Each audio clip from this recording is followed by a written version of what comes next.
真实发生，上个礼拜有加入我们群组的人就知道，所以他现在也是一个头两个大，不知道怎么办。如果您也想来一场与众不同的旅程，邀请您安排一场富士山的露营，除了可以陶冶一下身心灵，还有令人羡慕的打卡拍照点。有兴趣的朋友参考第一则留言哦。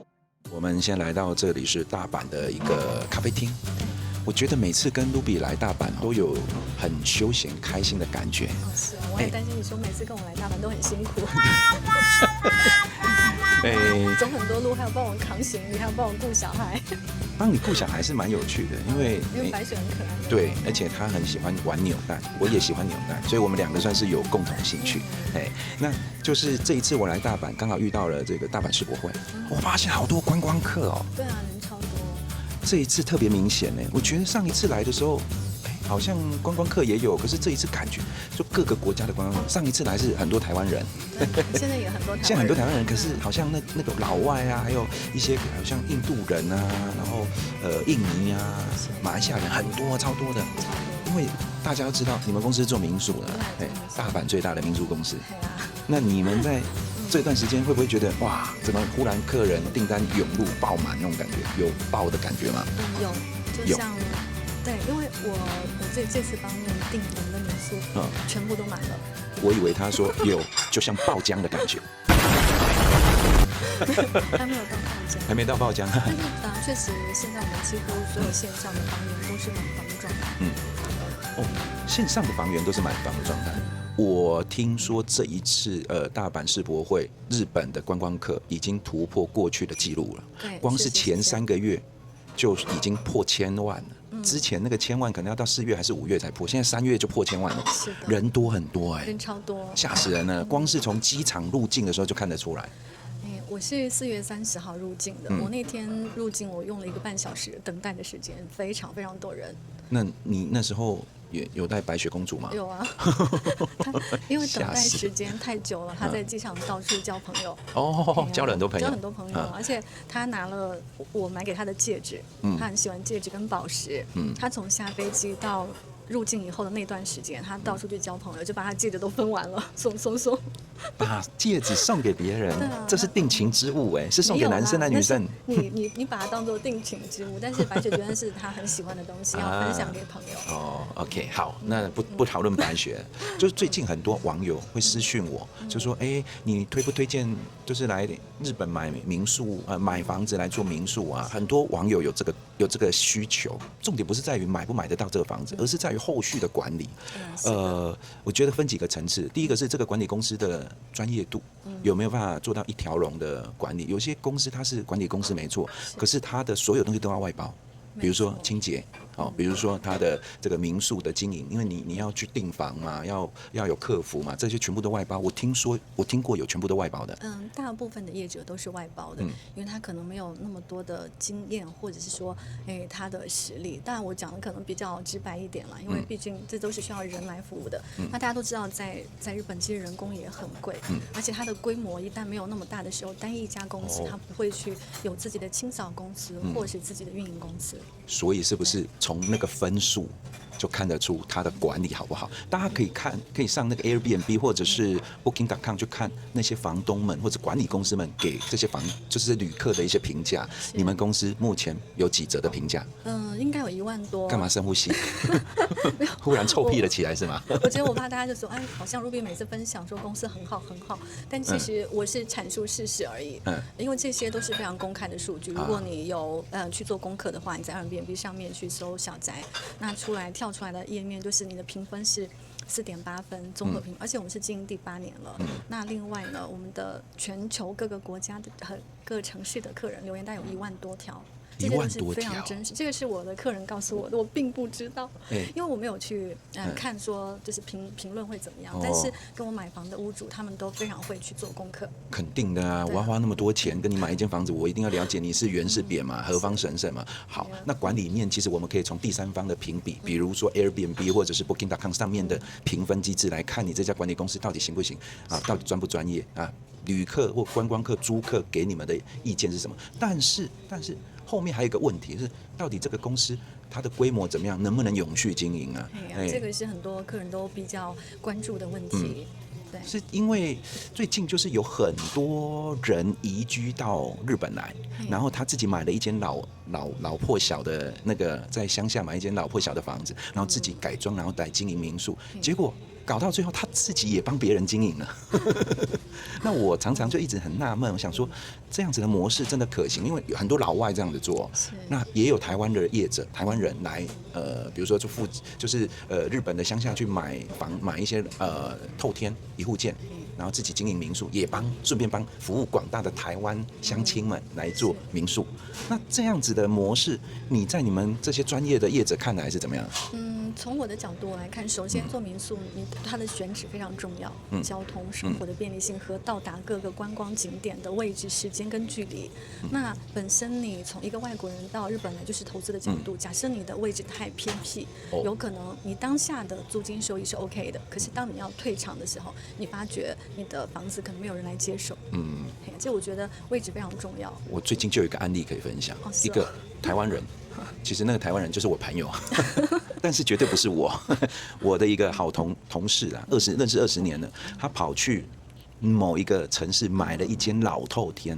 那他买的时候，哇，当时业者给他的那个数据很漂亮好像几趴很高，哇，他看了完全没有考虑就买了，钱都付了，而且不贵，好像那个金额是大家都负担得起的金额，但是买了以后过了几个月，忽然之间收不到钱了，他现在卡在那边不知道怎么办，然后他想说不然我找装潢公司把他推倒，然后来盖一间他自己可以用。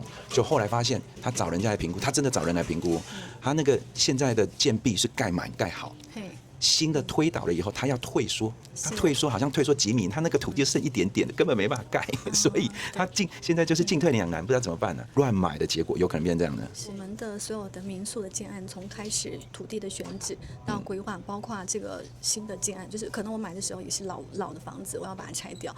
那日本有建筑法规非常的严格，就是如果你买这个旧的房子要拆除的话，基本上你前面的土地一定要满足4米的宽度，所以你的红线必须要后退。对，那就对它的建蔽率跟容积率会产生一定的影响。比如说你可能之前大概是80的平米，我是讲就是平米了。那假设你推倒重盖，那你后面盖好的面积就不足80平米，因为你对建筑法规不太了解，所以就很多人造成说，我可能买一个中古的透天，感觉价格很便宜，可是当你要去整理，然后你再去拆掉重建，所有的每一个动作跟环节都是需要费用。其实你没有专业的评估，那你可能觉得很便宜，但事实上你买到非常偏僻的地方，然后再去改建或重建的费用并不低。我讲的这是真实发生，上个礼拜有加入我们群组的人就知道，所以他现在也是一个头2个大，不知道怎么办。很多网友都劝他建议他便宜卖掉，赔钱也没关系，至少你拿回现金了。对，就是止血，这个时候就是止损非常重要。而且我可以分享一个行业里面的一些潜规则，当然我并不是说这个行业不好，我没有其他意思，只是想告诉很多的投资者，当你要买物件的时候，你这个物件，譬如说你买的当下，你的租金报酬率，你一定要去对比你的邻居或是你整个区域同行业之间到底是真实的出租率，还是说只是做出来的？因为我遇到做的哟，没错，因为这个其实很简单，譬如说要卖这个房子之前，他可能先就是你一份契约书，那契约书是真实的，租客也是真实的，但它只能维持短期，所以我经常会遇到网友跟我讲说，Ruby，我买一栋房子，我买的时候它是满租的，可能过了几个月我退租了，一个退掉。对，其实我遇到很奇怪，我也听我朋友就是这个样子。这其实非常容易，这是业内的一些手法而已。业内手法，这个也没办法，但是就是这些奇奇怪怪的事情未来有机会我们再陆续跟大家分享。今天有没有什么案子可以让大家觉得你们公司是真的具规模，而且可以永续经营的？OK，我今天可以就是带大家去参观我们另外一整栋大楼，而且这栋大楼是我是1楼到10楼带电梯的。原本呢，它是一个事务所，事务所就是办公室。但是呢，我们这栋楼的改造的力度非常大。我从使用的性质从办公楼改成了民宿，而且花了1年的时间，真的时间很长。因为很多网友会讲哦，那反正做这种一户建，它就是公务所就可以做了，你们公司也不是什么大公司，怎么搞不好下个月就不见了，也会担心。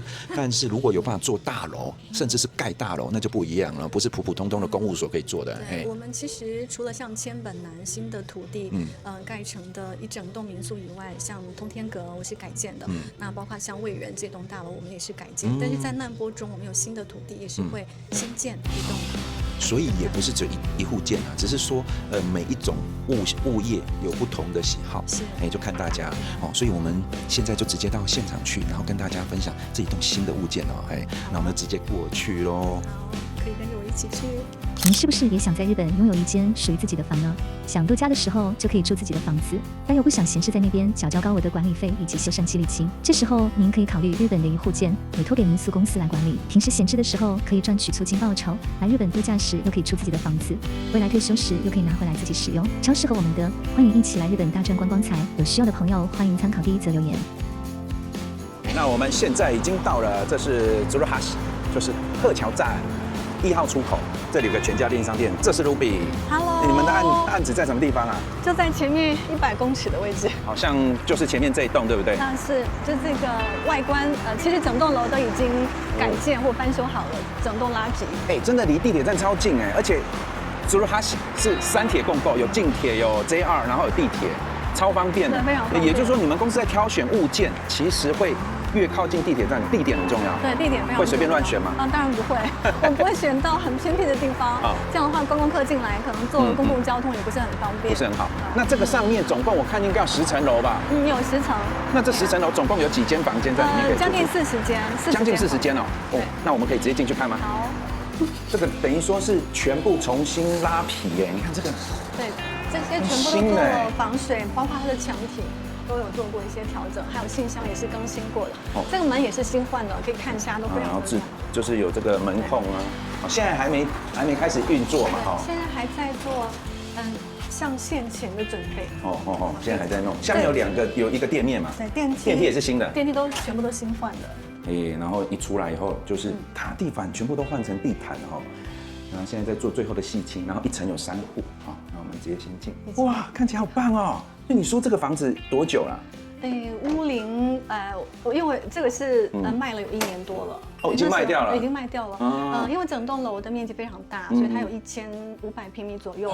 我们改造几乎花了1年的时间，而且应该是10个月左右了。那还有2个月是我要申请民宿牌照的时间。真的要准备这些家具家电软装的进场。所以而且这栋楼的改造的力度非常大。那我曾经有跟工程部讨论过，它之前是一间事务所。包括它的厕所还有它的电压，包括它的用水跟做民宿饭店是不同的。那我们从它的电线的管路，包括水管的管路，全部都拆掉，重新来做，整个结构也做了加强，防水等，通通都做了处理。那进来以后，它这个原则上它应该算是1LDK， 对不对？对。但是1LDK 它居然可以放2张双人床所以它的空间其实蛮大的。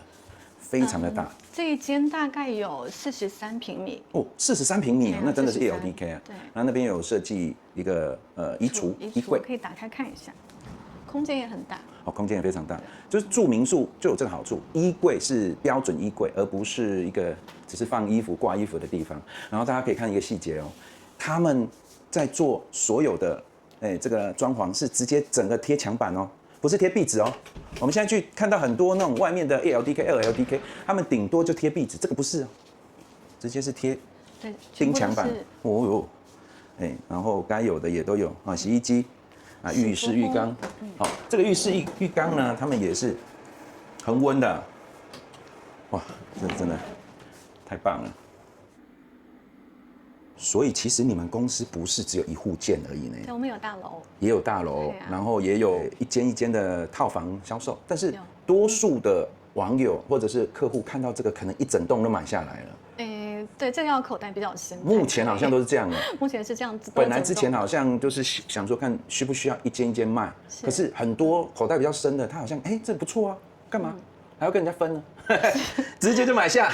因为整栋去申请民宿牌照的物件其实蛮难得的，而且特别是离捷运站又近，交通非常方便。而且因为改造力度非常大，其实大家都会担心说，可能我买中国的会不会20年、30年？但是你要买在1981年之后建筑新法之后那一阵，它的其实就还好，对，就还好。对，所以说就是如果就是有网友现在对日本大阪这边的民宿经营有兴趣。甚至是我觉得这已经不太算是典型的民宿，已经有点像饭店了嘞。对，它这个规模比较大，这栋楼是有40间，它其实40间就是整栋饭店来做经营的。对，等于是整个是饭店的规格了啦哈。好，那如果说大家有兴趣，可以直接问 Ruby 啊，因为物件跑得很快，像你说这个已经卖掉1年多了，然后整个重新拉皮，然后做成公司的，你看 logo 啦，然后整个规格，其实就跟我们之前去看那些一户建一样。规格是一样的，丝毫没有，因为它是大楼或者是公寓，它的规格就比较差。我之前看过别人经营的民宿，它是那种1LDK 的，一进去就觉得真的是民宿，空间比较小嘛？不是空间比较小，就是你看这个就是饭店规格，你看折成这个样子，有没有？然后整个设计感。我之前去住过的民宿都不是这样，因为我们有很大的规模，对我有足够多的房间数量，然后有足够多的客人的群体，所以我可以把我的服务做成标准，而且我的服务其实没有低于饭店的标准。非常好。OK， 那如果大家对于大阪这边经营民宿有兴趣，可以问一下 Ruby 哦。第一则留言有他的联络方式，就是看一下现在还有什么物件可以参考的。那如果说下次想要直接到大阪这边来，然后跟 Ruby 约时间，也可以直接问他，或者是想跟我一起来也可以了，那记得加入群组，我们随时会在里面开团哦。我们期待有更多人来一起支持真心话。我们今天感谢 Ruby 的分享，我们下次见哦，拜拜。